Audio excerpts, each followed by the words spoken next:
Rasulullah. Dalam mengenangmu kami susuri lembaran sirahmu, pahit getir perjuanganmu membawa cahaya kebenaran. Kawan-kawan buat apa tu?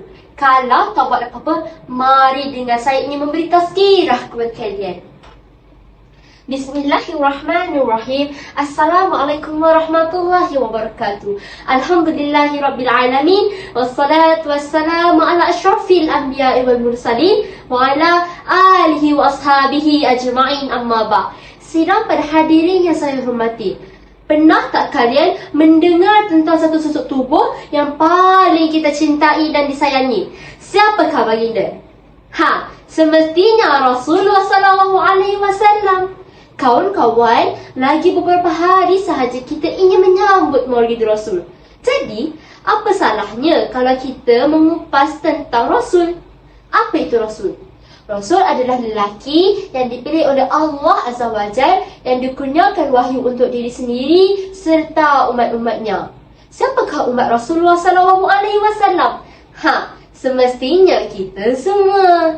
Tugas mereka ialah menyeru beribadah kepada Allah Subhanahu Wa Taala dan melarang menyembah selain daripadanya. Di mana surah An-Nahl ayat 36.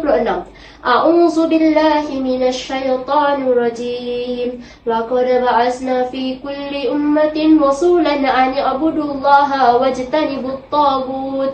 Faminhum man hadallahu wa minhum man haqqat 'alaihi dhalalah. Fusiru fil ardi fanzur kana 'aqibatul mukazzibin.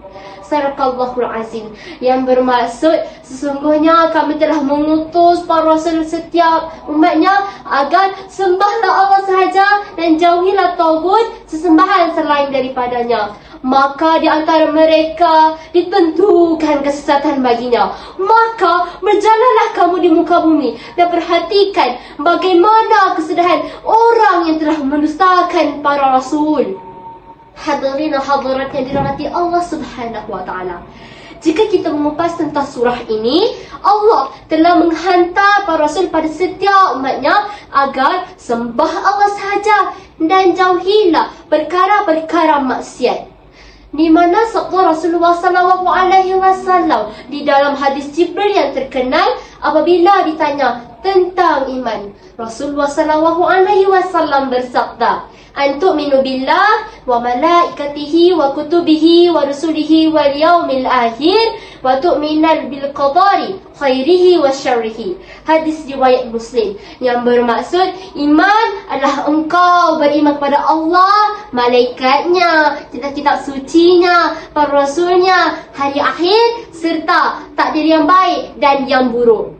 Dalam hadis ini, Rasulullah SAW menjadikan iman kepada para rasul serta salah satu rukun iman.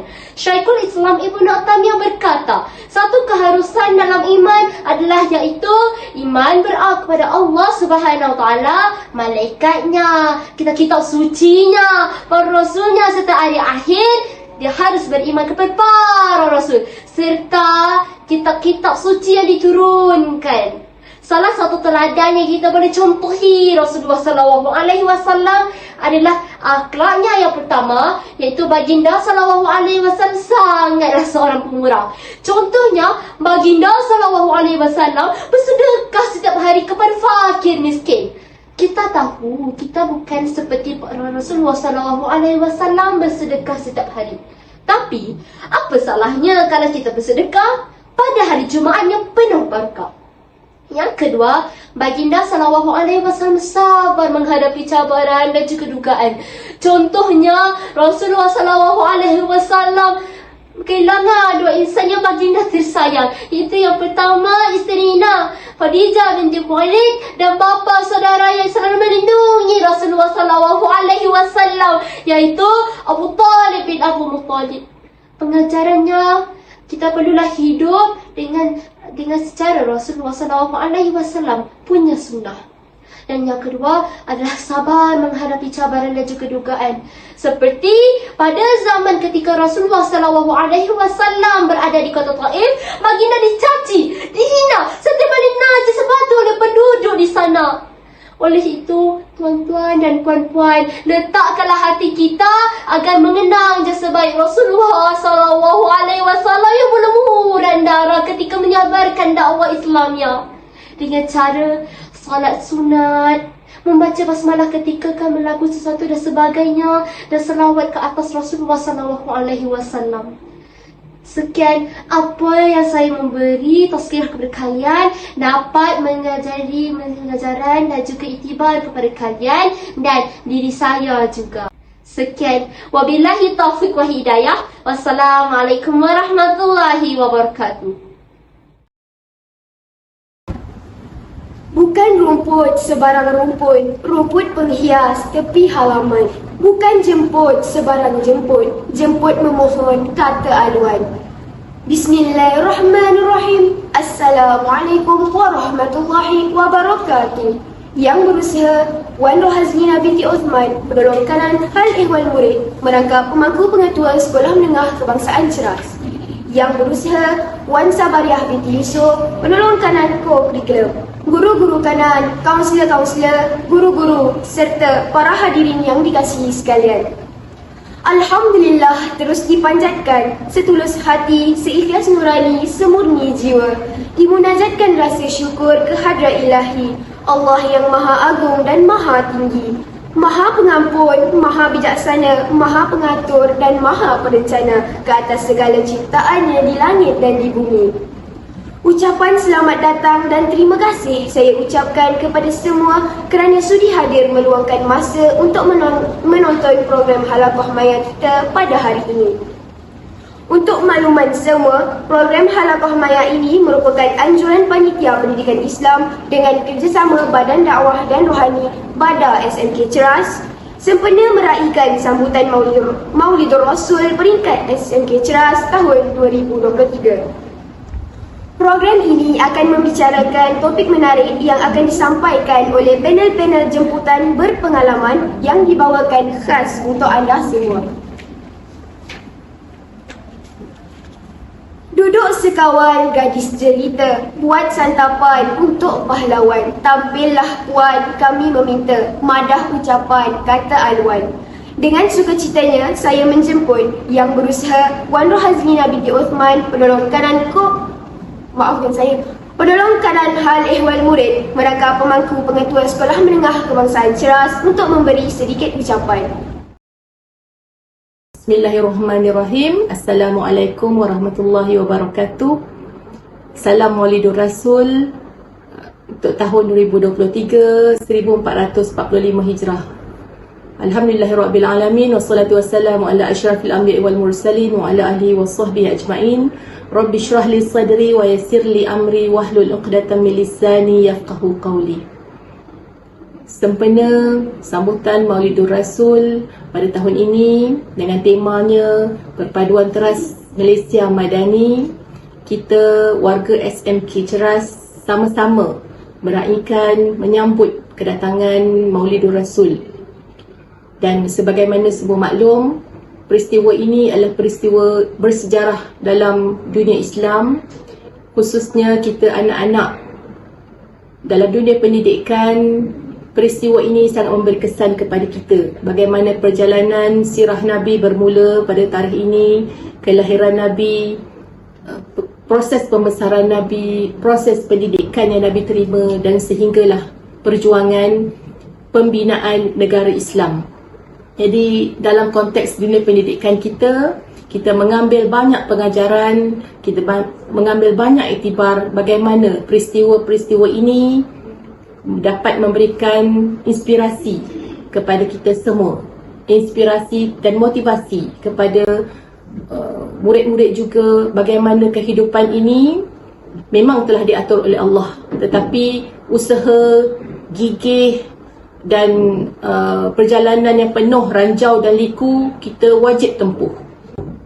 Kita ambil contoh bagaimana kuatnya Nabi, bagaimana hebatnya Nabi, seorang kekasih Allah tetapi mengharungi juga. Apatah lagi kita manusia biasa yang tidak ada apa-apa keistimewaan. Maka kita ambillah contoh, ambillah pengajaran, ambillah iktibar atas segala perkara yang berlaku. Semoga kita berjaya mendidik diri kita semua menjadi insan yang mengikut contoh, mengikut acuan yang telah dibentuk oleh Nabi Muhammad sallallahu alaihi wasallam. Jadi itulah saja untuk hari ini. Sekian, terima kasih. Terima kasih diucapkan kepada yang berusaha Puan Rohazlina binti Uthman di atas ucapan sebentar tadi. Suka untuk saya mengingatkan kepada semua murid, guru-guru dan para hadirin sekalian untuk mengisi borang pendaftaran dalam pautan yang akan diletakkan dalam ruangan komen sebentar lagi. Adalah diharapkan agar semua penonton untuk memberi perhatian sepanjang program ini berlangsung kerana kuis dan hadiah yang lumayan ada disediakan. Baiklah, hadirin hadirat yang dikasihi, tanpa melengahkan masa, majlis menjemput Ustazah Nur Fatin Anira selaku moderator bagi mengendalikan program Halaqah Maya kita pada hari ini. Bismillahirrahmanirrahim. Assalamualaikum warahmatullahi wabarakatuh dan salam Rasul diucapkan kepada sidang penonton yang dirahmati Allah sekalian. Alhamdulillahirabbil alamin wassalatu wassalamu ala asyrafil anbiya'i wal mursalin wa ala alihi wa sahbihi ajma'in. Syukur kita kepada Allah Subhanahu wa taala kerana pada hari ini kita diberikan ruang, diberikan kesempatan untuk bersama-sama walaupun secara maya kita bersiaran untuk menyambut sambutan Maulidur Rasul peringkat Sekolah Menengah Kebangsaan Ceras bagi sesi 2023. Bersama saya pada hari ini moderator anda Ustazah Fatin, dan saya tidak keseorangan. Saya bersama-sama dengan 3 orang panel yang sangat hebat yang saya akan perkenalkan sebentar lagi untuk kita kupas satu isu yang berkaitan dengan Maulidur Rasul. Isu apa sekejap lagi saya akan kongsikan dengan anda tajuknya. Baiklah, dan saya harap sedang penonton akan terus kekal setia bersama kami hingga ke penghujung. Baiklah, sedang penonton dan rahmat Allah sekalian, sudilah untuk saya memperkenalkan 3 barisan panel yang sangat hebat. Okey, yang akan bersama dengan saya pada hari ini. Di sebelah kiri saya, panel yang pertama kita ada Ustazah Nik Nur Farahan binti Nikmat Nurul Kamar. Assalamualaikum Ustazah. Apa khabar? Ustazah ni berbaju manis, berbaju lampu Ustazah. Sihat Ustazah? Terima kasih Ustazah kerana sudi bersama kami pada kali ini. Dan untuk maklumat semua, saya pasti anak-anak yang sedang menonton sekarang kenal dengan Ustazah Nik ni, yang juga merupakan guru pendidikan Islam dan sangat berkemahiran dalam bidang ICT. Kalau sebut pasal program Ustazah ni lah yang akan program, memang hasilnya Masya Allah sangat terbaik Ustazah. Buat sangat tu Betul Ustazah, bukan biasa-biasa lah kita kata Ustazah kita ni ya. Okey, seterusnya kita pergi pula kepada panel kita yang kedua, iaitu Ustazah Ummu Wafa. Assalamualaikum Ustazah. Sihat Ustazah? Alhamdulillah, manis berbaju biru. Okey, untuk makluman semua, Ustazah Ummu Wafa merupakan graduan daripada Universiti Malaya dan sangat-sangat aktif dalam aktiviti kemasyarakatan. Betul tak? Mungkin kalau boleh selalu Ustazah pergi kat mana dalam aktiviti, buat aktiviti kemasyarakatan ni, mungkin berkongsikan sikit dengan penonton di rumah. Okay, dalam aktiviti kemasyarakatan ni saya banyak menyentuhi anak-anak yatim, anak-anak istimewa dan juga asnaf-asnaf orang-orang asli. Dan memang banyak pengalaman ya Ustazah. Tak semua orang mampu diberikan kesempatan dan pengalaman seperti Ustazah Wafa. Mungkin Ustazah Wafa akan kongsikan sebentar lagi bersama kita pengalaman beliau. Boleh Ustazah? Okey, terima kasih Ustazah kerana sudi bersama dengan kami. Dan kita ada panel ketiga di hujung sekali yang manis berbaju batik di sana, iaitu Ustazah Nurmilah binti Muhammad. Assalamualaikum Ustazah. Ustazah Fatin. Sihat Ustazah Nurmilah? Alhamdulillah sihat. Untuk maklumat semua, Ustazah Nurmilah ini merupakan guru yang sangat berpengalaman dan beliau dah mengajar lebih dulu. Ustazah, dan kita kira sangat semoga kita dapat bersama dengan orang yang banyak pengalaman. Kita dapat minta pandangan beliau, pengalaman beliau. Boleh Ustazah? Tak sabar rasanya nak dengar Ustazah bercakap kan. Okey, terima kasih juga kepada Ustazah Nurmilah kerana sudi bersama-sama dengan kami pada hari ini. Baiklah, sedang penonton dan rahmat Allah sekalian, tajuk kita pada hari ini yang kita akan kupaskan ialah akhlak Rasulullah di teladan terbinalah generasi madani. Tajuk yang sangat didengar tu, kita rasa macam wah. Tapi apa yang kita akan kongsikan, kita akan kupaskan selepas ini. Jangan ke mana-mana, kita akan berehat seketika dan untuk kita saksikan video yang telah disediakan oleh pihak penonton berkenaan dengan pandangan guru-guru mengenai akhlak remaja masa ini. Jom kita saksikan.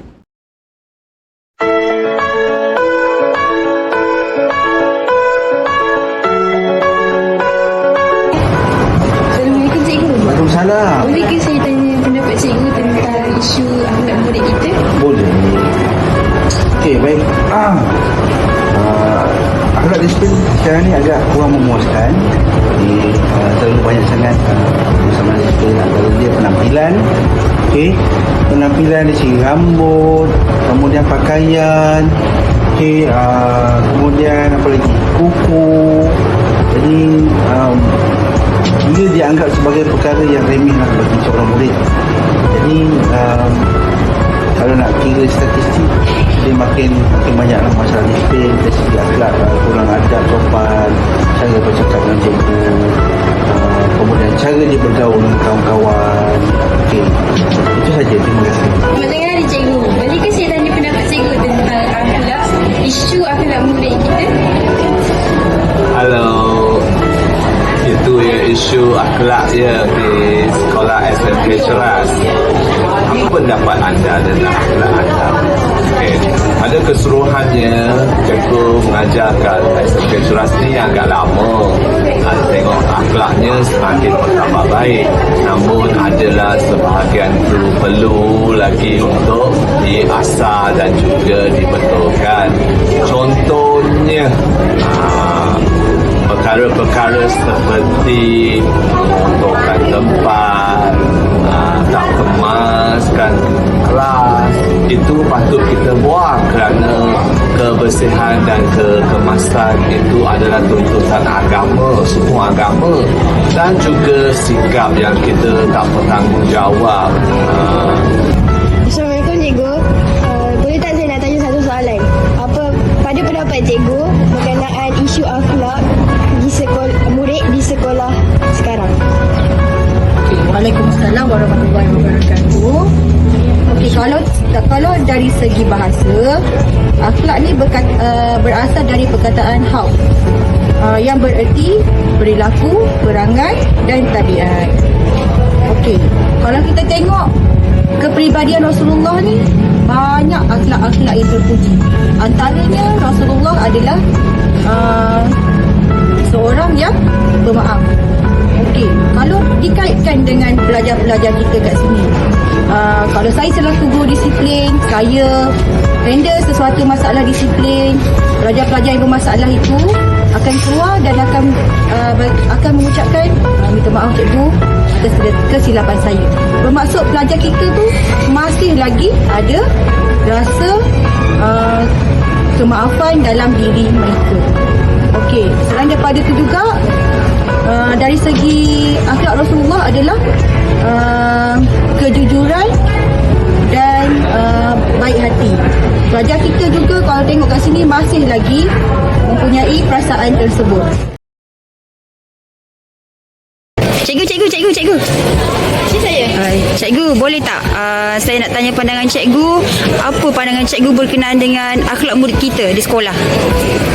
Akhlak murid kita di sekolah ni secara umumnya bagi cikgu baik. Kebanyakan murid memang mempunyai akhlak yang orang tu patut dicontohi. Dia bersisihkan cikgu, bagi salam, dengan kawan-kawan pun beradab dan sebagainya. Cumanya kalau pasal akhlak, antara benda cikgu nak tegur lah tentang ketepatan masa. Ya cikgu. Jadi di sekolah ni contohnya kalau kita kena masuk 7:30 saya kena dekat sekolah, adalah segelintir murid yang agak tegar sikit lah, dia tidak menepati masa. Jadi kalau kita cakap tentang akhlak ini, salah satu dia ialah menepati masa. Sebab bila kita tak menepati masa, kita menyusahkan orang lain. Jadi bukan melibatkan kita aja sebenarnya. Jadi yang itu nak saya sampaikan untuk anak-anak yang mana ada masalah menepati masa, sebab dia akan segala aspek kehidupan orang, bukan satu benda je. Yalah, lain tu cikgu rasa alhamdulillah okey. Kebanyakannya memang beradab, memberi teguran yang baik, berfokus dalam kelas. Cikgu ada pesanan untuk anak-anak murid kita, cikgu? Salah satu pesanan lah paling besar yang cikgu nampak bila datang sekolah tu kena ada matlamat yang penting. Datang sekolah bukan semata-mata kerana mak suruh, dipaksa ataupun nak jumpa kawan semata-mata. Jadi ada matlamat, dia punya kata orang tu ke depan tu apa yang nak dicapai. Jadi bila ada macam tu rasa semangat datang sekolah kan, baru kita menempati masa dalam kelas kita fokus sebab kita tahu apa kita nak capai. Kalau kita tak buat benda hari ni, kita tak akan jadi orang tu lagi 3 tahun dari sekarang. Maksudnya itu je kot. Okey, terima kasih cikgu. Maaf cikgu. Baiklah, sedang penonton dan rahmat Allah sekalian, begitulah serba sedikit kita lihat pandangan guru-guru mengenai dengan akhlak remaja masa ini. Baiklah, tanpa melengahkan masa lagi, ayo kita teruskan kepada ujian kita yang pertama, iaitu sesi harapan malam kita ini. Dengan soalan yang pertama, saya akan bertanya kepada Ustazah ni. Ustazah boleh tak? Okey, Ustazah ni, kita memang tahu bahawa bila kita sebut tentang susuk manusia tak apa, iaitu baginda Rasulullah SAW, semua orang tahu. Dan saya sangat yakin kita pun Ustazah mengajar tingkatan 1 dah ada tajuk, betul kan? Tapi adakah kita benar-benar yakin semua orang tahu sirah Rasulullah itu semua? Sebab kalau kita nak cerita tentang sirah Rasulullah ni lama, panjang, tak cukup 1 jam saya kira. Jadi mungkin Ustazah ni boleh kongsikan dengan penonton di rumah yang sedang menonton kita sekarang secara ringkas berkaitan dengan baginda Rasulullah SAW. Silakan Ustazah.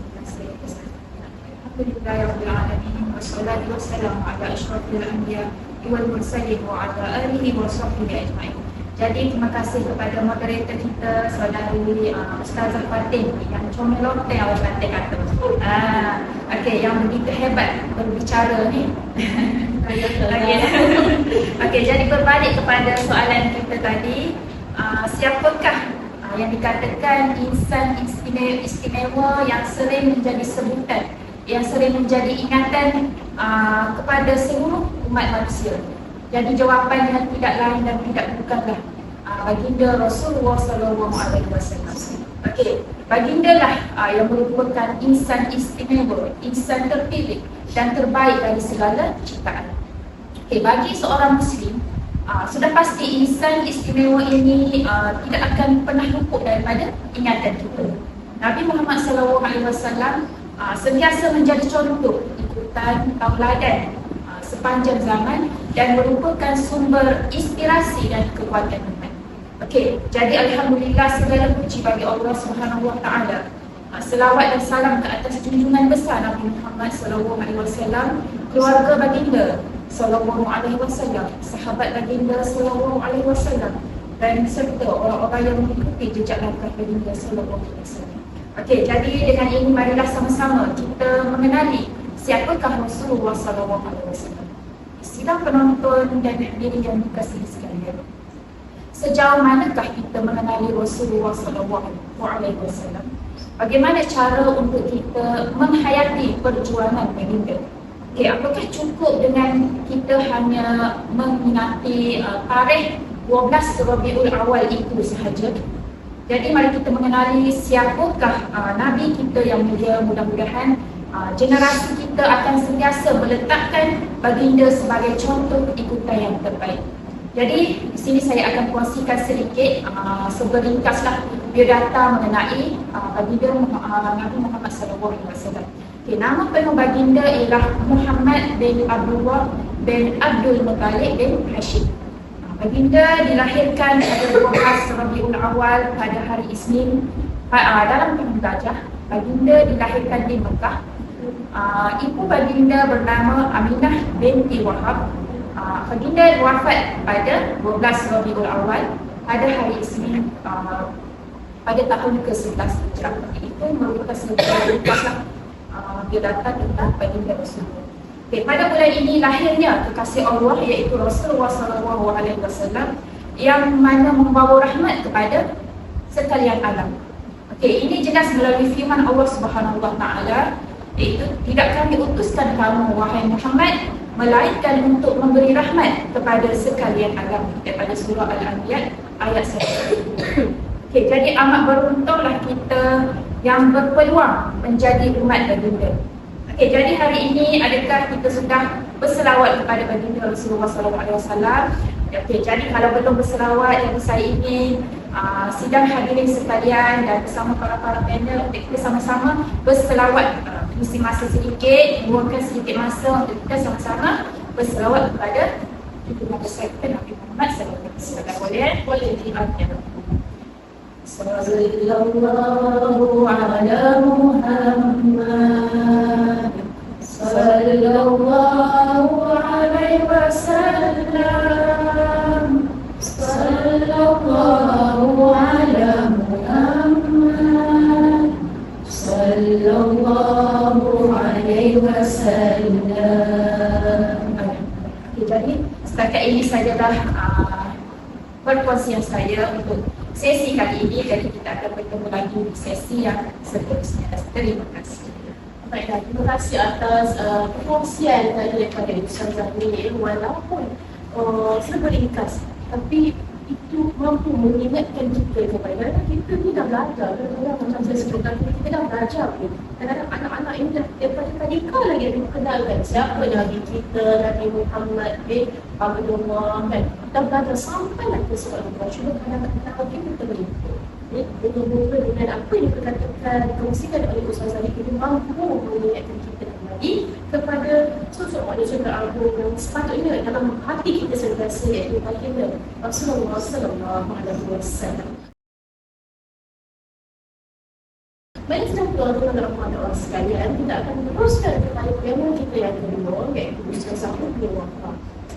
Ustazah Ummul Wafa, kita sering mendengar kaca-kaca ini di curung-curung itu berkaitan dengan perkataan madani. Di sana madani, di sini madani.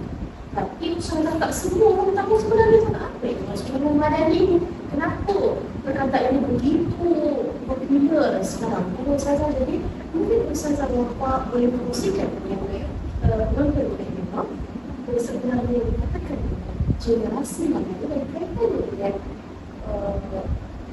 sifat ataupun kepentingan Rasulullah untuk kita berada. Assalamualaikum warahmatullahi wabarakatuh. Terima kasih kepada moderator. Alright, sebelum saya mulakan perbincangan kita pada hari ini, saya ingin berterima kasih kerana sudi memberi saya peluang untuk bersama-sama dalam barisan panel yang terdiri daripada ustazah-ustazah, guru-guru, pendidik-pendidik yang berpengalaman. Dan saya ni hanyalah ilmu masih sikit di dada. Okey. Baik, sebelum kita bincangkan dan bahaskan tentang tajuk kita pada hari ini, izinkan saya untuk memberi pendefinisian tentang perkataan madani. Seperti mana yang puan moderator kita katakan tadi, perkataan madani ini telah sering kali diguna pakai dalam menjadi satu perkataan viral. Masyarakat madani, Malaysia madani, guru madani dan generasi madani. Tapi apakah itu makna perkataan madani? Okay, baiklah. Madani daripada segi madani adalah sebuah perkataan yang diambil daripada istilah bahasa Arab, iaitu perkataan Madinah. Madinah di sini bukanlah Madinah tempat, Madinah Al-Munawwarah di Arab Saudi sana, tapi Madinah di sini bermakna sebuah tempat, sebuah kota ataupun bandar yang teratur dan bersistem, di mana ia boleh memungkinkan keamanan dan kemajuan untuk berlaku. Okay. Tapi sekiranya satu bandar atau kota itu tidak boleh mewujudkan keamanan dan kemajuan, maka ia tidak boleh dipanggil Madinah. Ia hanya dipanggil sebagai Qaryah. Qaryah di sini bermaksud satu tempat berkumpul sahaja. Okay, baiklah. Itu daripada asal usul perkataan madani. Okay, kita lihat pula dari perkataan dari sudut Kamus Dewan Bahasa dan Pustaka. Perkataan madani ini bermaksud maju daripada tiga segi, iaitu kerohanian dan kebendaan. Okay, pemikiran itu daripada sudut kognitif, sudut menyelesaikan masalah. Kerohanian daripada adab, sasiat dan akhlak, dan juga kebendaan daripada pembangunan dan kemajuan yang boleh dilakukan.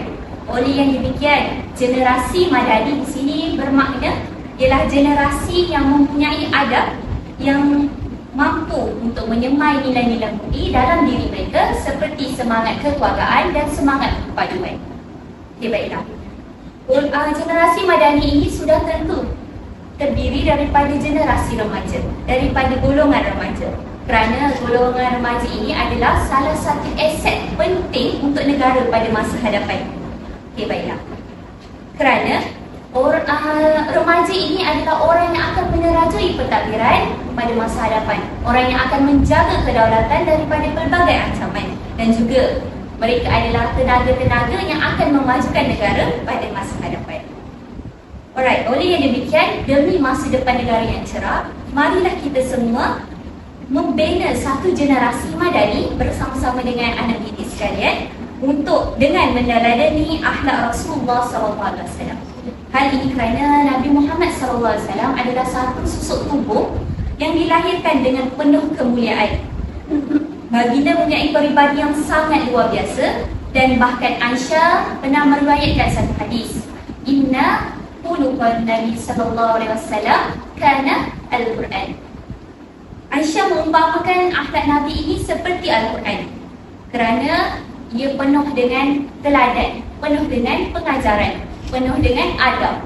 Jadi kita sebagai umatnya sangatlah dituntut untuk mengikuti akhlak baginda dalam kehidupan seharian kita. Okay, baiklah, saya berhenti di sini untuk kita teruskan lagi perbincangan kita dengan ahli panel yang lagi hebat di tepi saya. Terima kasih. Terima kasih atas perkongsian daripada Ustazah Umar tadi berkaitan dengan perkataan generasi Madani. Jadi nampak saya simpulkan Ustazah, sebenarnya untuk membina generasi Madani ini bukanlah satu benda yang boleh berlaku sehari, 2 hari, tapi sebenarnya proses yang sangat-sangat panjang, dan pastinya kita nak terapkan nilai-nilai yang ada pada Rasulullah itu pada anak-anak remaja itu juga bukan satu perkara yang mudah, dan memerlukan orang kata gabungan daripada pelbagai pihak lah, terutama guru-guru dan juga ibu bapa sebenarnya. Okey, kita terus kepada panel kita yang ketiga. Baiklah, sedang penonton yang dirahmati Allah sekalian, kita akan teruskan kepada panel kita yang ketiga. Orangnya sangat berpengalaman tadi ya. Lupa saya nak sebut tadi, Ustazah Nurmilah ini juga merupakan ketua panitia pendidikan Islam di sekolah. Saya tak yakin semua orang pun tahu. Okay, boleh Ustazah teruskan? Boleh. Okey, Ustazah Nurmilah. Kebanyakan kau yang mengenai Ustazah yang mengajar lebih dari 20 tahun. Mungkin Ustazah boleh kongsikan tentangnya dan juga tentang keluarga yang berada di masyarakat. Pengalaman Ustazah melihat perbezaan perbezaan generasi yang Ustazah nampak yang tidak mengikut kepada sunnah Rasul. Mereka tidak mampu lagi mencapai tahap kepada untuk meneladani akhlak Rasul. Terima kasih. Terima kasih Tuan Moderator yang kita bercakap. Berdepor pula saya nak bercakap. Kalau berdepor pula kami yang berdepor lewat saya lah. Assalamualaikum warahmatullahi ta'ala wabarakatuh. Rabbi shrah li sadri wa yassir li amri wahlul 'uqdatam min lisani yafqahu qawli. Okey, kita dah tahu daripada panel yang pertama tentang Rasulullah SAW. Panel yang kedua tentang apa itu Madani, yang kita tahu dia berasal dari perkataan Madani lebih daripada kemodenan ataupun daripada bahasa Arab, dan kita dah tahu apa tentang akhlak Rasulullah. Jadi saya diamanahkan untuk mencari pelajar-pelajar atau kesalahan-kesalahan pelajar yang tidak mengikut sunnah. Maksudnya saya kena pandang pada benda-benda yang negatif di sekolah ini. Okey, pengalaman saya di sekolah ini lebih daripada 19 tahun. Ditakdirkan berada di sini. Jadi sebelum tu kita mengupas tentang kita mengenali Rasulullah. Rasulullah SAW kita tahu kepribadiannya, akhlaknya, bagaimana dakwahnya dan perjuangan Rasulullah SAW. Okey, di sini saya nak mengutarakan, saya ambil dua benda yang saya nampak di sekolah, terutamanya di kalangan pelajar-pelajar lah, sebab kita nak fokus kepada pelajar saja. Okey, yang pertama, apa yang saya lihat ialah perkara negatif pergaulan bebas. Okey, kita tak nafikan sekarang dunia di akhir zaman, fitnah di sana sini, masalah pergaulan kita tak dapat nak elakkan. Walaupun saya dan juga di antara ustazah-ustazah ni adalah daripada sekolah agama. Macam saya sendiri daripada daripada sekolah yang dipanggil pondok raya. Jadi daripada kecil, daripada tingkatan 1 sampai ke universiti, saya tidak pernah belajar secara ikhtilat. Itu cara saya. Sebab saya daripada sekolah menengah tak bercampur lelaki dengan perempuan, sampai ke universiti saya tidak bercampur lelaki dan perempuan. Jadi bagi saya, bila saya dah mula posting ke sekolah menengah, saya tengok macam mana pelajar-pelajar sekolah menengah yang ikhtilatnya yang tidak dapat dielakkan, ataupun saya sendiri memandang benda ni dengan perasaan yang sedih, tetapi saya tak dapat nak ungkapkan dengan kata-kata. Kadang-kadang kita kata kita menegur pelajar, ada orang yang akan kata biasalah ustazah, zaman sekarang, budak sekarang. Jadi saya rasa kalau semualah kita cikgu-cikgu kata biasalah, jadi bilakah kita akan mengembalikan akhlak pelajar yang kita rasa akan ikut sunnah Rasulullah SAW daripada ikhtilat. Dan kalau kita tengok sekarang, pelajar-pelajar kita kadang-kadang berdua-duaan di tempat-tempat sunyi, berpegang-pegangan. Bukan semua pelajar, tapi segelintir sahaja.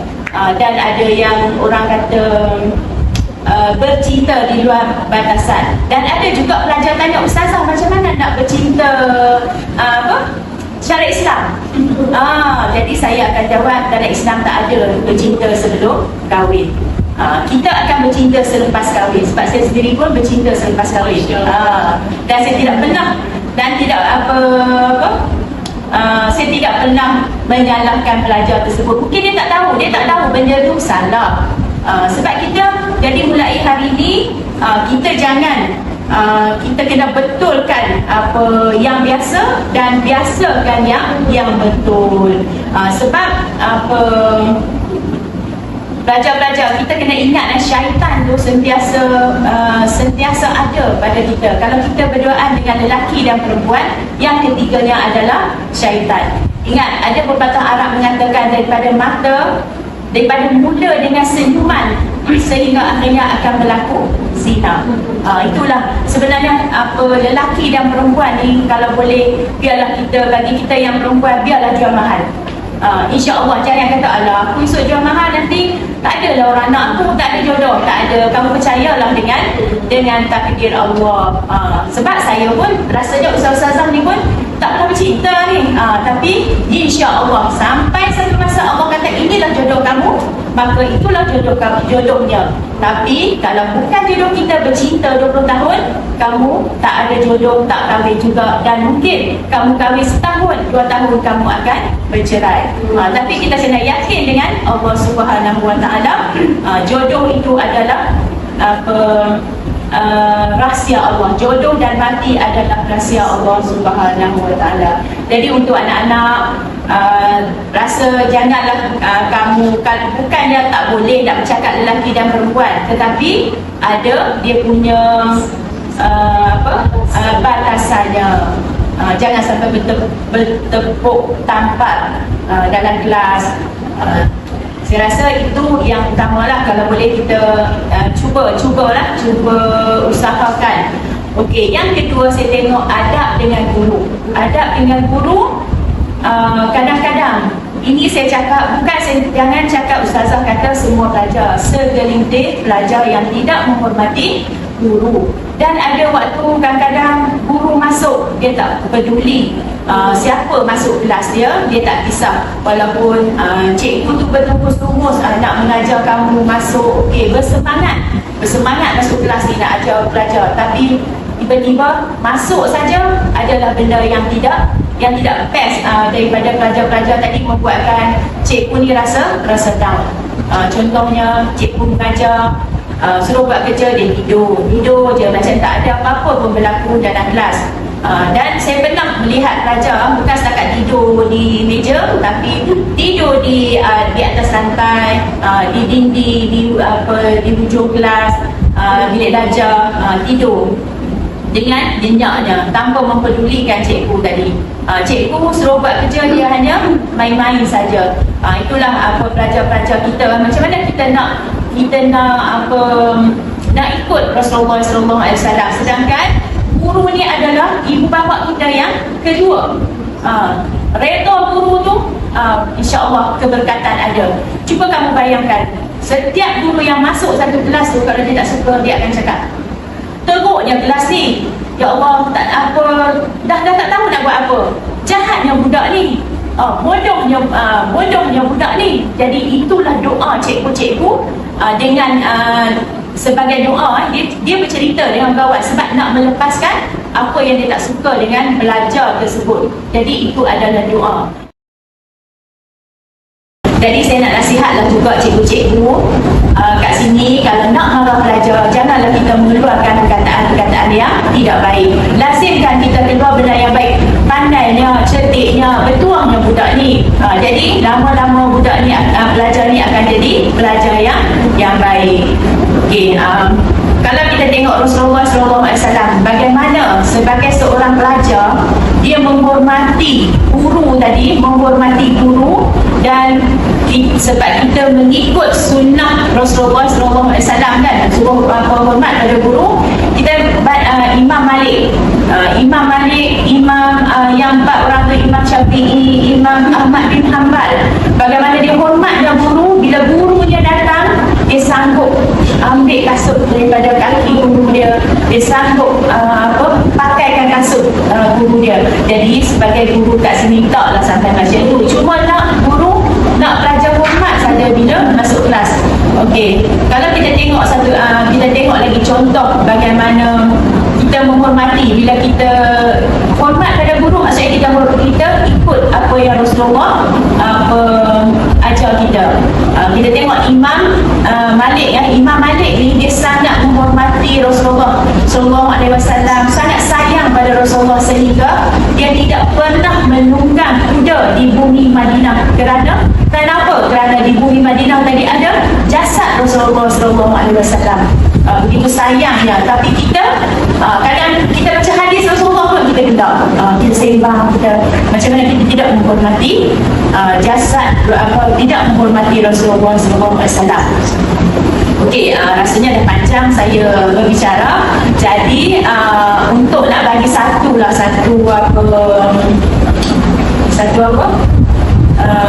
petua ataupun motivasi lah untuk kita sentiasa selawat kepada Rasulullah SAW. Maksudnya ingat, setiap kali selawat, kita selawat 1 kali kepada Rasulullah, malaikat akan selawat 10 kali. Besarnya pahala kita selawat kepada Rasulullah SAW. Orang doktor kata, kalau kita buat benda tu 40 hari kita buat, kita akan jadi terbiasa.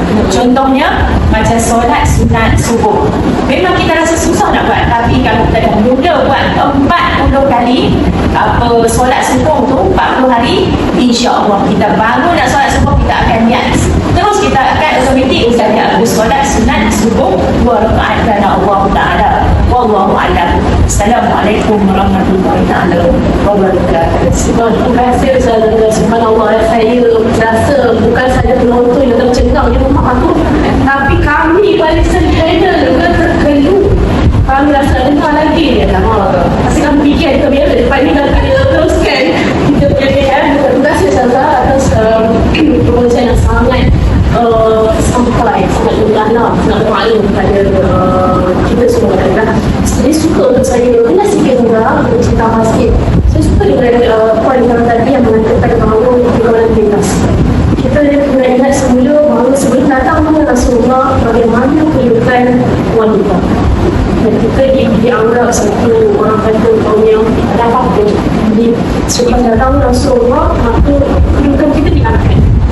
harga ini buat anak-anak yang terdengar, harga ini apa yang tadi kalau semua kita jangan kalau kita jangan orang kata seperti kata Ibu Mula tadi mahalkan hidup kita. Jangan semena-mena kita biarkan kita disentuhkan segala. Kalau untuk tuan-tuan sekalian, telah pun selesai dengan pusingan yang pertama dan kita akan lihat seketika dan pastinya selepas ini akan ada banyak lagi kuasa menarik yang kita akan kongsikan dengan anda semua. Jadi jangan ke mana-mana, teruskan kesetiaan anda bersama kami.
Baiklah, kita berjumpa lagi dalam sesi halaqah maya untuk pusingan yang kedua. Terima kasih diucapkan kepada sidang penonton yang teruskan kesetiaan bersama kami sehinggalah ke saat ini.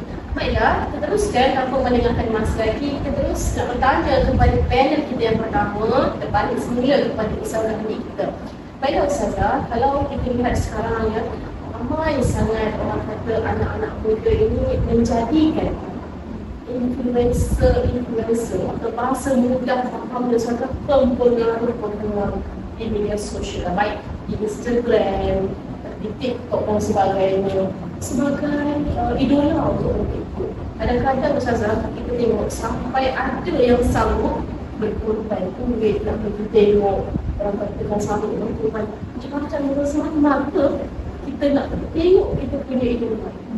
Jadi mungkin pandangan Ustazah, mengapakah kebanyakan mereka, tak semua lah Ustazah, kita tak perlu rata semua, kebanyakan mereka ini menjadikan influencer ini tak perlu ini sebagai idola mereka selain daripada Rasulullah SAW. Silakan Ustazah. Terima kasih kepada saudari moderator kerana mengajukan soalan yang saya rasa agak menarik untuk kita kupas pada kali ini. Okey, jadi persoalannya, kenapa remaja sekarang dikatakan lebih terpengaruh dengan influencer yang sedang meningkat naik di media sosial sekarang? Okey, jadi kenapa soalannya, kenapa mereka tidak menjadikan Rasulullah SAW sebagai idola mereka? Okey, ada banyak sebab yang kita boleh rungkaikan. Okey, antaranya kerana kita ini tidak betul-betul mengenali Rasulullah SAW. Kita tidak mempelajari sirah Nabi Muhammad SAW. Okey, tuan-tuan yang dikasihi sekalian, cuba kita tanya anak-anak kita, adakah anak-anak kita kenal nama penuh Rasulullah SAW? Okey, cuba kita, kalau nama Rasulullah SAW pun anak kita tak kenal, anak kita tak boleh nak sebut, anak kita tak tahu, sekali anak kita dalam bahaya. Kenapa?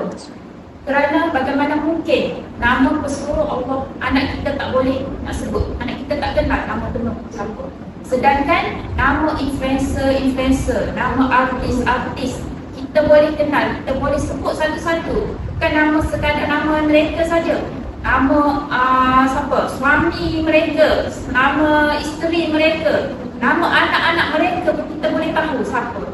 Tapi sedangkan nama Nabi Muhammad SAW kita tak boleh nak sebut.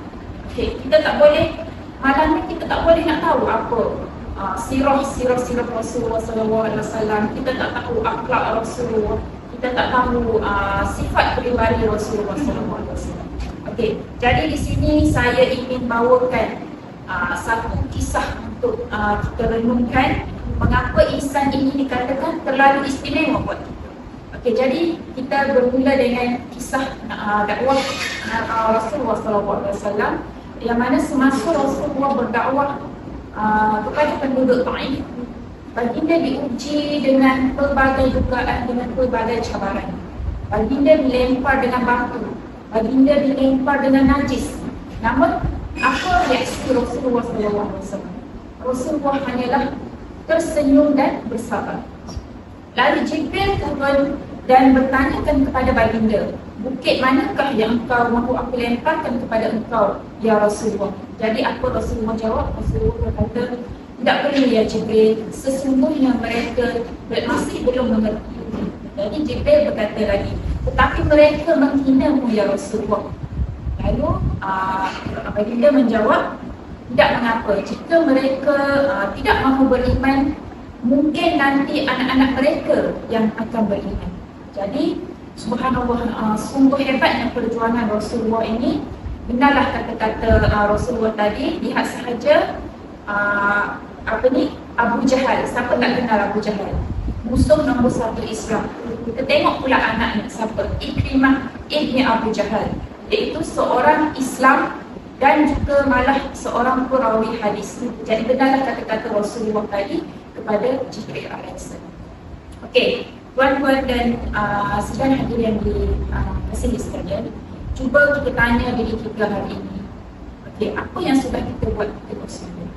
Setelah pengorbanan dan kasih sayang yang dicurahkan tidak berbelah bagi kepada umat ini, apakah balasan kita? Baginda rela diejek, baginda rela dihina, rela diperlakukan dengan kejam, baginda rela dipulaukan, baginda juga sanggup menahan lapar.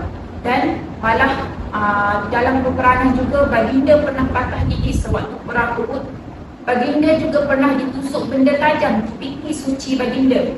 Baginda pernah berjanji, andai baginda hidup di zaman Dajjal, baginda akan baginda pernah berjanji baginda seorang sahaja yang berlawan dengan Dajjal, yang kita duduk diam saja. Dan baginda juga pernah memohon kepada Allah supaya semua kesakitan maut umatnya dikumpulkan dan ditimpulkan ke atas baginda, biar kita langsung tidak merasa kesakitan maut. Jadi untuk siapa? Cuba kita renungkan, untuk siapa baginda berbuat demikian? Untuk kita. Dan untuk apa baginda sanggup berbuat semua ini? Kerana kasihnya kepada kita. Okey. Jadi apa yang sudah kita siapkan untuk baginda? Bila nama baginda dihina, bila wajah baginda direka-reka, bila mana jutaan baginda umat, mana jutaan umat baginda yang bangun melawan? Bila baginda dipersenda, berapa ramai di antara kita yang mampu menitiskan air mata? Bila kata baginda direka dan dilukis dan dihina, siapa di antara kita yang benar-benar marah, bangun mempertahankan baginda? Jadi bangun mempertahankan maruah kita. Jika seorang mampu berkorban hidupnya demi jutaan manusia, kenapa jutaan manusia tidak mampu untuk berkorban demi seorang manusia? Jadi akhir kata berselawat dan salamlah ke atas junjungan besar Nabi Muhammad SAW dengan sebanyak-banyaknya. Jadi itu sahaja daripada saya. Sekian. Terima kasih atas kongsian Ustazah ni. Kalau cukup, saya rasa bekas juga dalam hati saya. Tak tertusuk kita kan. Selamat kata jadi di mana kita sesaat baginda kita dihina, kata baginda direktur dan sebagainya. Mungkin kita boleh jadi netizen papan pucuk. Pahlawan papan pucuk, kita boleh komen-komen saja, tapi kita apa yang kita buat? Rasa juga sama kita sebagai manusia apa yang kita buat. Tapi begitulah ya, sedang penonton dalam bapak sekalian, khususnya untuk anak-anak, tidak salah sebenarnya untuk kita aktif itulah. Tidak salah sebenarnya untuk kita menyanjungi orang lain sebagai kita, tapi jangan kita lupakan sebenarnya ada insan lain yang sepatutnya berada dalam hati kita, yang sepatutnya kita ikut, kerana baginda lah yang akan memberikan syafaat kepada kita. Kadang-kadang kan anak-anak ni dia hafal apa ni, idola-idola dalam dunia sahaja, tapi kadang-kadang kita tanya dia orang kenal tak kamu? Tak kenal pun kan. Tapi anak-anak Rasulullah SAW yang sanggup bermati-matian, yang sanggup sakit kerana kita walaupun kita tidak pernah pun berjumpa dengan Rasulullah. Okey, baiklah. Terus kepada panel kita yang kedua, Ustazah Wafa. Mungkin Ustazah Wafa boleh kongsikan kepada kita dan juga penonton kisah-kisah Rasulullah yang boleh kita jadikan iktibar sebagai peringatan kepada kita dalam kehidupan seharian kita. Ustazah, silakan. Terima kasih kepada penonton kita. Okey, baiklah. Jika kita lihat Rasulullah SAW ini, dia adalah Rasulullah SAW ini mempunyai sirah yang penuh dengan adab daripada kecil hingga ke wafatnya kepada kita. Hidup dia penuh dengan adab yang boleh kita contoh. Tapi ingin saya kongsikan saya ingin memilih satu adab, iaitu soal bergurau saja. Kerana generasi remaja sekarang ini, bila kita dengar mereka bergurau saja itu penuh dengan kata-kata yang menyakitkan hati, penuh dengan kata-kata yang kesat, kata-kata yang tak sedap didengar. Jadi saya ingin menceritakan satu kisah yang diambil daripada buku Asy-Syama'il Al-Muhammadiyah yang dihimpunkan oleh Imam Al-Tirmizi. Baiklah, dalam buku ini ada menceritakan satu kisah tentang Nabi berjenaka dengan seorang wanita tua. Hasan radhiyallahu anhu meriwayatkan bahawa datang seorang wanita tua kepada baginda Rasulullah SAW, berjumpa dengan baginda Rasulullah SAW dan meminta baginda untuk mendoakan dirinya agar dapat masuk ke dalam syurga. Kemudian Rasulullah SAW berkata, sesungguhnya tiada wanita tua di dalam syurga. Wanita itu terkejut, lantas berpaling lalu menangis. Hai, Assalamualaikum. Okay, saya Cikgu Purple. Saya akan sambung berkenaan dengan kisah daripada Ustazah Ummu Wafa itu tadi. Okey, selepas saja wanita tua itu menangis, Rasulullah SAW menjelaskan dalam surah Al-Waqi'ah ayat 35 hingga 37 yang berbunyi, A'udzubillahi minasyaitonirrajim. Inna ansha'nahunna insya'a faj'alnahunna abkara urban atraba. Sadaqallahul azim. Yang bermaksud, kami menciptakan mereka iaitu bidadari-bidadari itu secara langsung. Lalu kami jadikan mereka perawan-perawan yang penuh cinta dan sebaya umurnya. Okey, ayat ini sebenarnya menjelaskan bahawa semua yang akan masuk syurga adalah dalam keadaan yang muda, tak ada yang tua. Itu sebenarnya yang dimaksudkan oleh Rasulullah sallallahu alaihi wasallam. Okay, sebenarnya ada lagi satu kisah. Okay, di mana kisah tentang wanita dengan anak mata putih. Nak tahu tak apa kisah tersebut? Okey, jom saya cerita sedikit sahaja untuk menerangkan, untuk menggambarkan bagaimana Rasulullah sallallahu alaihi wasallam menjaga adab dalam bergurau senda. Okey, kisah ini berkenaan dengan seorang wanita yang pergi bertemu dengan Rasulullah. Okey, wanita tersebut berkata, "Ya Rasulullah, suami saya tengah sakit. Dan dia memanggilmu wahai Rasulullah." Okay. Rasulullah sallallahu alaihi wasallam pun bertanya, "Siapa suamimu? Adakah ia yang matanya putih-putih itu?" Wanita itu pun menjawab, "Demi Allah, mata suami saya tak ada putih-putih." Okay, kemudian baginda pun berkata lagi, bahkan di matanya ada putih-putih.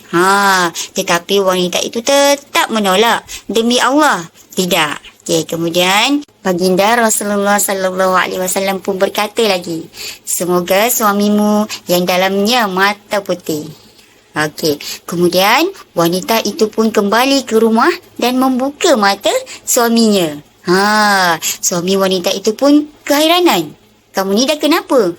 Lebih kurang macam itulah. Okey. Kemudian wanita itu pun berkata, "Rasulullah menyatakan bahawa mata kamu ada putih-putih." Maka suami wanita itu pun berkata, "Bukankah semua mata ada warna putih?" Sebenarnya apa yang dimaksudkan oleh Rasulullah sallallahu alaihi wasallam adalah mata putih yang mengelilingi mata hitam kita. Okey. Sebenarnya pada mulanya kedua-dua wanita dalam kisah ini mereka ni kebingungan. Okey, tetapi setelah dijelaskan oleh para sahabat, barulah mereka berasa seronok, berasa gembira sebabnya sebenarnya Rasulullah sallallahu alaihi wasallam tengah bergurau senda dengan mereka.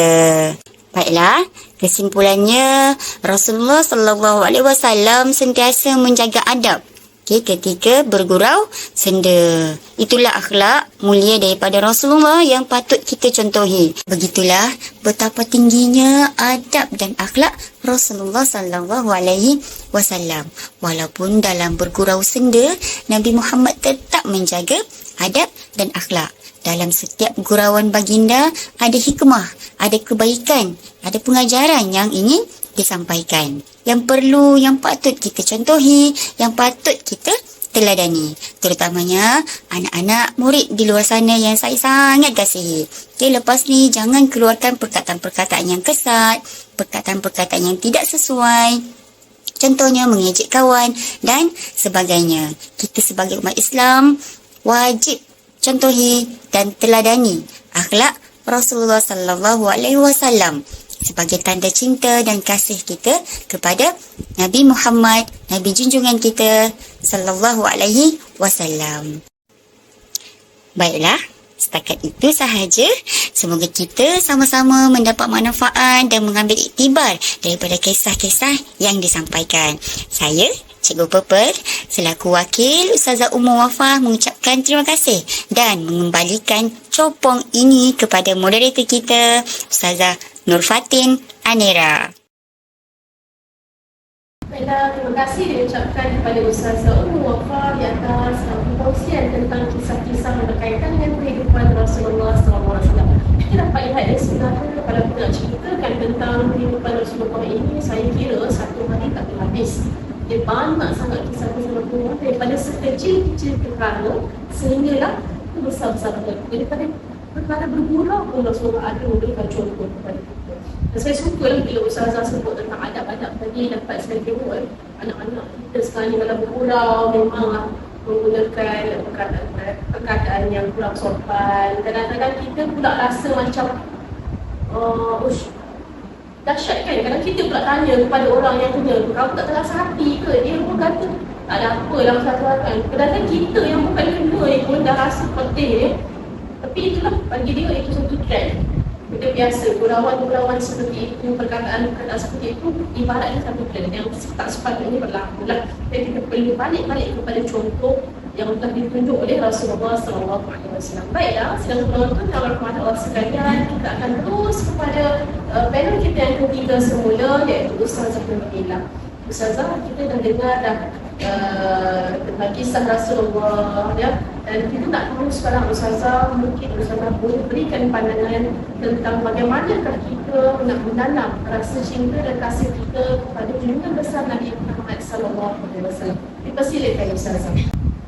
Okay, terima kasih kepada Puan Margarita.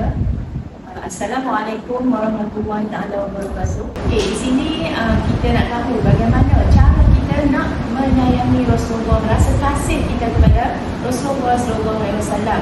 Jadi kat sini saya rasa kita ni insan-insan yang biasa-biasa saja, tidaklah seperti ulama-ulama terdahulu salafus saleh yang mana mereka terlalu menyayangi Rasulullah sallallahu alaihi wasallam. Bagaimana kita tahu? Imam Malik, kita semua kenalkan Imam Malik, iaitu seorang imam yang besar di dalam mazhab kita, salah seorang imam besar dalam mazhab kita. Bagaimana beliau terlalu mencintai Rasulullah SAW sehingga dikatakan beliau tidak pernah menunggang kuda di bumi Madinah. Saya rasa itu bagi kita agak mustahil kita nak buat macam itu, tapi itulah kecintaan Imam Malik kepada Rasulullah SAW. Kenapa dia tidak pernah menunggang kuda di bumi Madinah? Kerana di dalamnya terdapat jasad Rasulullah SAW. Kalau kita yang biasanya kita kata, alah, bukannya dalam Masjidil Nabawi pun, cuma di kota Madinah itu tempatnya jauh daripada, mungkin tempatnya jauh daripada makam Rasulullah SAW, tapi kerana kasih dan sayangnya kepada baginda sallallahu alaihi wasallam, beliau tidak sanggup untuk menunggang kuda di atas bumi Madinah. Okey, satu lagi kalau kita tengok di hari ini, dan kita baru saja berlaku peristiwa kita menyambut kelahiran Rasulullah sallallahu alaihi wasallam pada hari Khamis baru ni, dan kita tengok di mana-mana orang akan berselawat,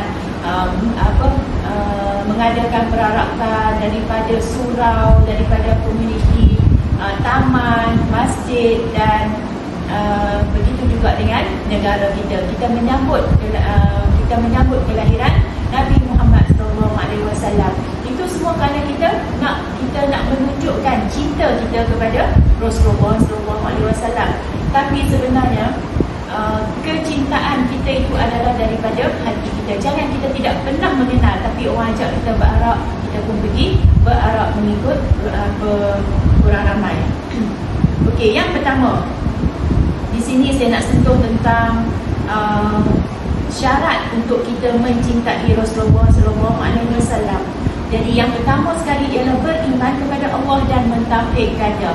Sebabnya kalau kita tak beriman pada Allah, kita tidak mengaku, kita tak bersyahadah dengan Allah, bagaimana kita nak sayang kepada kita nak sayang kepada Rasulullah? Contohnya, kita kita tidak pernah mengenal tauhid, kita tidak pernah mengenal syahadah, tiba-tiba kita nak jadikan Rasulullah itu sebagai idola kita. Boleh tak kita nak berselawat kepada Nabi SAW sedangkan kita bukan orang yang mentauhidkan Allah? Jadi mentauhidkan Allah ini adalah syarat yang paling utama untuk kita menyayangi Rasulullah. Dia diumpamakan, kalau kita tak kita tidak mentauhidkan Allah, bagaimana kita nak menyempurnakan Islam kita? Umpama kita ada rumah tapi tak ada tiang. Kita nak bina rumah tapi tak ada tiangnya. Okey, itu yang pertama. Dan yang kedua, cara kita nak menyayangi Rasulullah ialah menghayati sunnah Rasulullah SAW. Okey, untuk kita menghayati sunnah Rasulullah ni, anak-anak semua dan para pendengar, bukan hanya kita hanya mendengar cakap-cakap orang, tapi kita kena pelajari di sebalik sunnah yang Rasulullah buat. Jangan sekarang kalau sunnah ni selalunya yang orang Pali suka sunnah Rasulullah poligami. Sedangkan kita tak tahu poligami yang sebenarnya ialah yang betul-betul Rasulullah amalkan macam mana. Sekarang ni kita tak ada, setengah orang tu dia tak ada duit pun, tapi dia berpoligami. Itu contoh. Dan kita makan tangan kanan, kita makan dengan tangan, itu adalah sunnah. Tapi sekarang kalau kita tengok ramai orang guna sudu dan sekalian macam-macam. Apa sebabnya? cara tidur kita, ikut sunnah. Okey, yang ketiga, memperbanyakkan selawat dan salam ke atas junjungan baginda sallallahu alaihi wasallam. Yang mana kita tahu selawat ni sangat besar pahalanya dan Allah telah menjanjikan sekali kita selawat 10 kali malaikat akan berselawat kepada kita. Jadi selawat ni sangat mudah. Mungkin ketika kita bekerja, mungkin ketika kita naik tangga, nak pergi ke kelas. Contohnya, kita jangan mengeluh. Ada letihnya 3 4, 5 alfa lagi, 5 beta lagi. Tambahlah kalau kita cikgu ni, kita akan mengeluh kalau dapat pilih kelas alfa. Alamak, alfa tingginya. Cuba kita positifkan diri kita. Kamu sebagai pelajar pun boleh positifkan diri. Naik tangga, zikir. Zikir dan selawat kepada baginda sallallahu alaihi wasallam. Jadi kita tak terasa letihnya kita naik tangga tadi dan kita akan dapat pahala. Okey, berkenaan dengan selawat ni, sebabkan caranya sangat besar dan kita nak melepaskan rindu kepada orang yang kita cintai, iaitu Nabi Muhammad sallallahu alaihi wasallam. Okey, apa kata? Kita sekarang ni banyak kita ada geruk itu, geruk ini. Apa salahnya kita buat geruk di antara kita? Geruk berselawat atau berzikir. Okey, contohnya dalam geruk tadi kita tak payahlah selawat sampai ribu-ribu kan, sebab kita ni insan biasa, kadang-kadang kita ada benda-benda lagi yang kita tak sempat kita nak buat seribu. Cukuplah dengan 100 kali tiap-tiap hari kita amalkan selawat.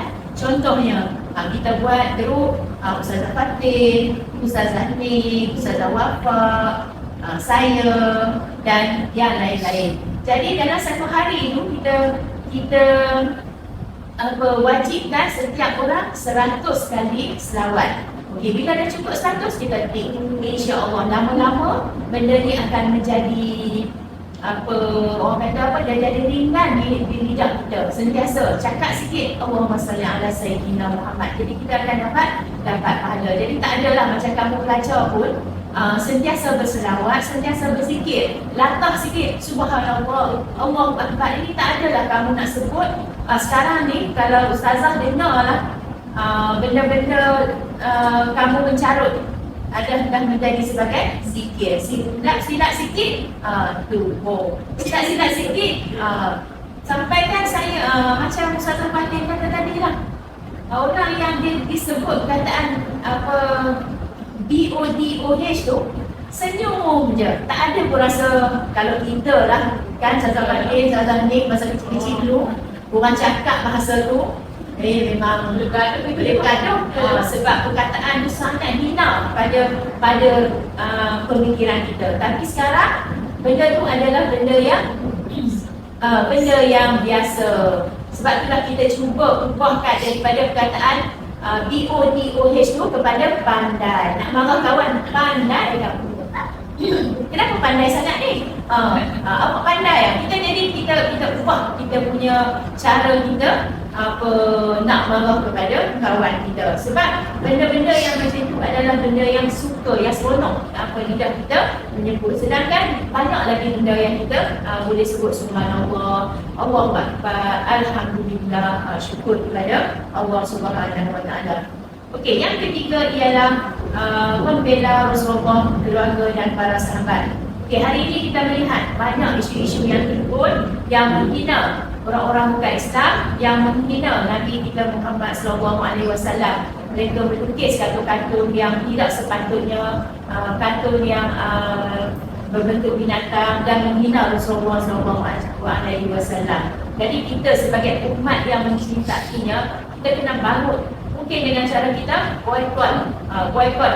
Walaupun kadang-kadang awak seorang je nak boykot, orang lain tak ada pun rasa nak boykot. Tapi kerana kita cinta kita kepada Rasulullah SAW, walaupun kita seorang, kita boykot negara yang menghina Rasulullah SAW.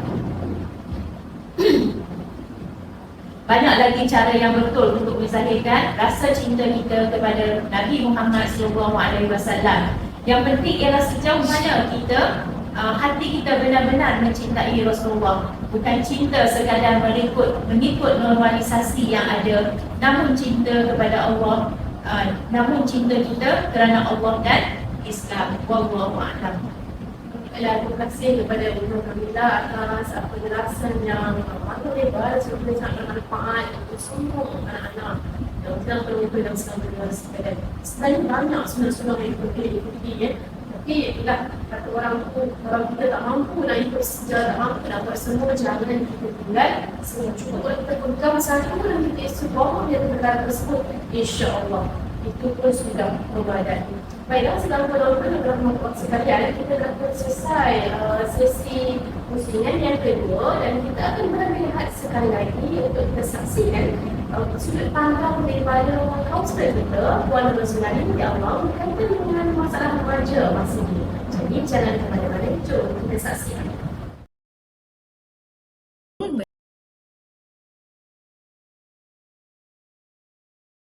Bertemu kita dalam slot yang kedua. Baiklah, sebelum tu sejajar dengan hasrat kerajaan yang ingin melahirkan generasi madani yang maju dari segi pemikiran, kerohanian dan sasiah. Jadi peranan murid-murid ini amat dituntut untuk menjayakan hasrat ini. Okay, kita jadikan Nabi Muhammad SAW sebagai ikonik dan idola kita untuk yang harus diteladani untuk anak-anak SMK Ceras mengubah sikap yang lebih baik, bukan jati diri dalam diri murid-murid itu sendiri. Di mana bila murid-murid menegurkan jati diri, murid-murid ada rasa asertif untuk menolak ataupun mengatakan tidak kepada ajakan ataupun pengaruh kawan-kawan. Jadi kita dapat disiplinkan diri kita dengan baik dan kita juga tidak terpengaruh dengan ajakan kawan-kawan. Malah kita boleh tarik ataupun kita bimbing kawan-kawan ini ke arah yang lebih baik lagi. Jadi ingat, perlu ada asertif diri yang jitu ataupun jati diri yang teguh. Baiklah, yang kedua antaranya adalah menjaga hubungan kita dengan Allah Subhanahu Wa Taala. Jadi apabila kita sebagai hamba, yang pertamanya adalah dituntut untuk menunaikan kewajipan kita sebagai hamba. Yang paling penting adalah solat wajib 5 waktu sehari semalam. Di mana dengan solat ini juga dapat mencegah diri kita daripada melakukan perkara yang tak baik, perkara yang mungkar, dan menjadikan diri kita teguh iman untuk tidak terpengaruh dengan apa-apa. Dan dari situ juga kita mohon pada Allah agar Allah berikan petunjuk hidayah kepada diri kita agar kita menjadi remaja yang hebat, yang kuat dan anak yang taat.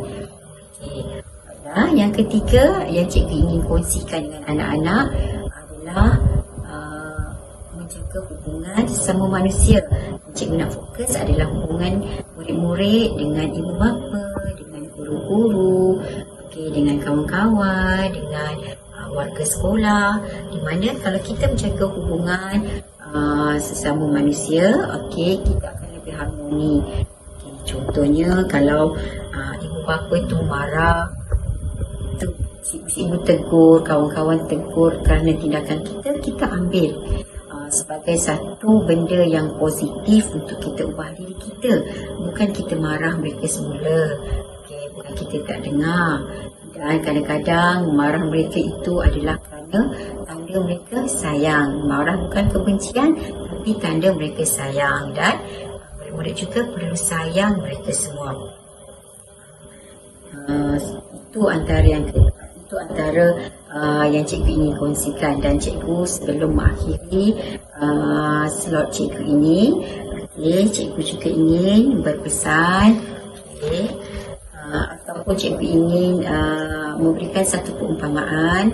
Anak-anak umpama beluncas yang sedang berusaha untuk menjadi rama-rama. Jadi apabila anak-anak menjadi rama-rama itu, anak-anak akan mewarnai dunia ini dengan sesuatu yang indah, dengan sesuatu yang istimewa, seperti mana diri anak-anak mengubah, transform diri menjadi yang lebih baik. Dan akhir kalam, cikgu doakan anak-anak menjadi anak yang cemerlang, akademik, cemerlang sasiah, juga cemerlang di dunia dan di akhirat. Sekian, terima kasih.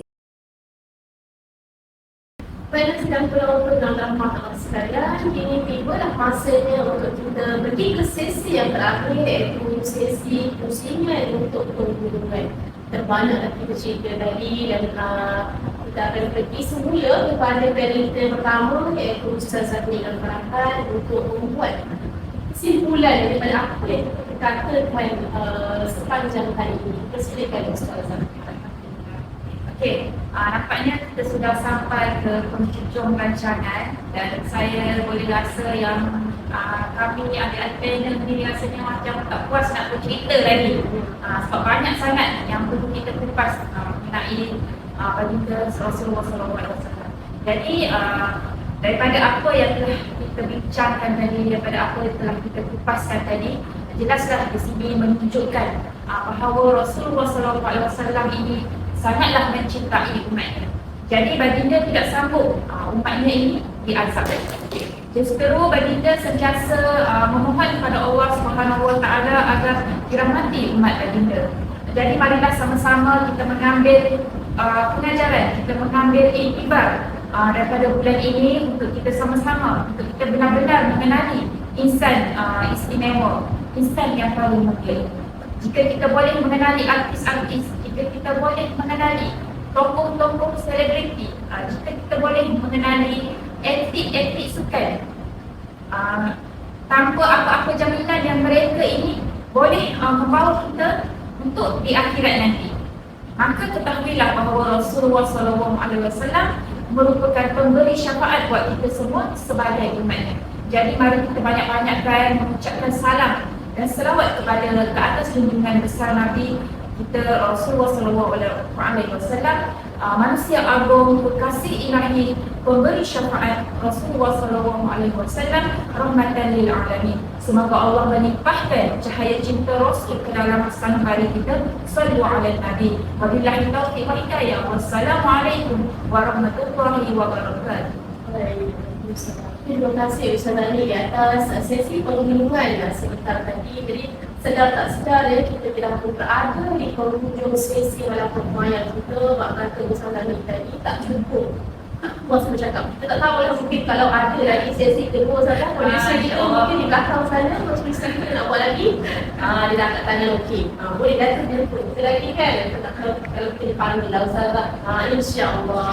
Okey, baiklah, sedang tolong kita teman-teman sekalian, dengan ini tamatlah sudah sesi malam pertemuan kita bersempena dengan sambutan Maulid Rasul peringkat sekolah menengah kebangsaan Ceras bagi sesi 2023. Saya selaku moderator dan juga mewakili barisan panel dan juga panitia pendidikan Islam ingin memohon ampun dan maaf seandainya sepanjang program ini berlangsung ada tersalah kata atau silap bicara. Sesungguhnya yang baik itu datang daripada Allah Subhanahu Wa Taala dan yang buruk itu datang daripada kami sendiri.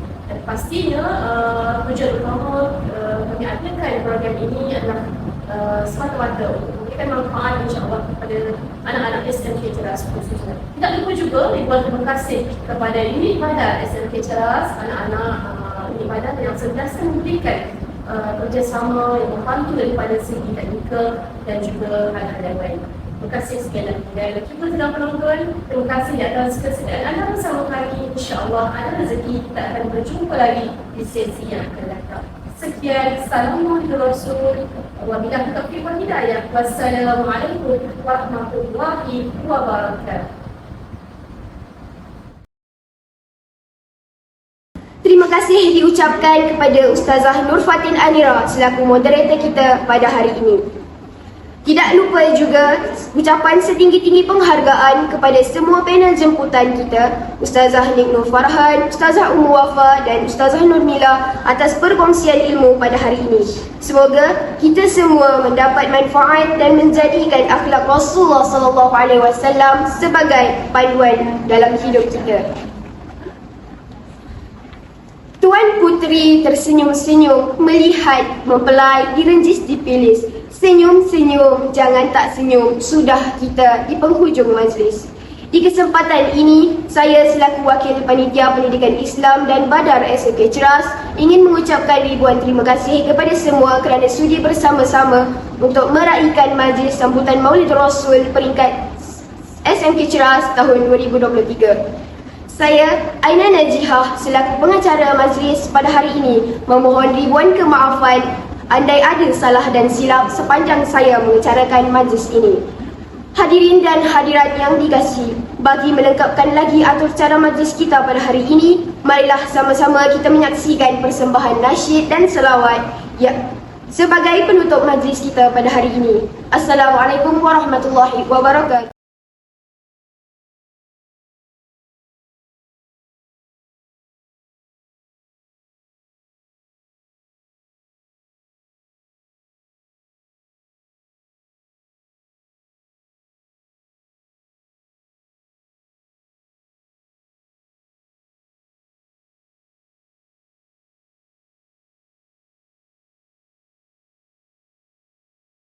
Beribadah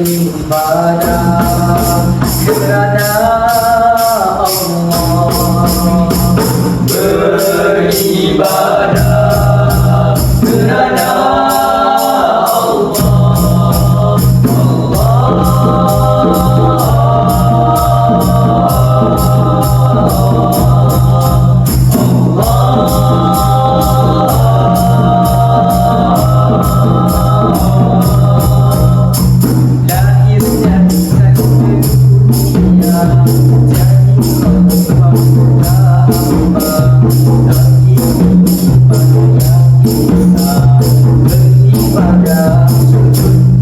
sebagai pendapat hadaplah wajahmu wahai insan ke arah Islam yang bersinaran, tulus sembah harumnya al-Qudus, bukan tanpa dan rela ganti hembus. Allah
Sekian. Wabillahi taufiq wal hidayah. Wassalamualaikum warahmatullahi wabarakatuh.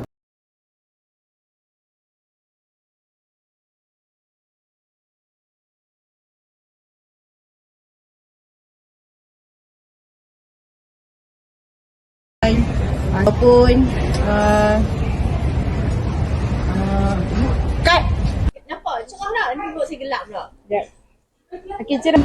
Pemikiran itu maju dari segi pemikiran, kerohanian dan tidak sudah juga. Dan pasti tak boleh lah. Jadi macam tu matikan lah. Bisa kan? So, kerana orang yang akan masuk ke dalam syurga itu dalam keadaan kerana orang Astagfirullahaladzim. Kejap. Sini saya di sini saya. Okey. Ya, saya nak ambil yang potong tu. Di sini saya lah. Yang tu lah. Jangan ingat nak. Tak boleh. Oh, awak ingat nak potong nak mak terus.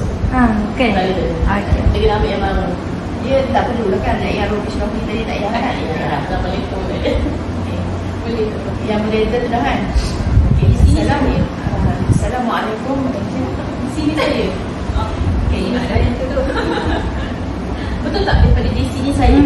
Okey, cara mencintai Rasulullah kan? Terima kasih kepada terima kasih dah kan?